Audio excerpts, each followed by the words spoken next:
जालन्यात दोन कारची समोरासमोर भीषण धडक. जालना अंबड रोडवर कुंभेफळ फाट्याजवळ रात्रीच्या सुमारास थरार.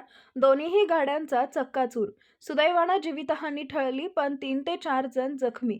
जालन्यात दोन कारची समोरासमोर धडक होऊन भीषण अपघात झालाय. जालना अंबड रोडवरील कुंभेफळ फाट्याजवळ काल रात्रीच्या सुमारास हा अपघात झाला. हा अपघात इतका भीषण होता की दोन्ही कारचा समोरील भागाचा चुराडा झाला आहे. या अपघातात सुदैवाने कोणतीही जीवितहानी झाली नाहीये. मात्र दोन्ही कारचे चालक तसेच इतर काही जण मिळून 3 ते 4 जण जखमी झालेत.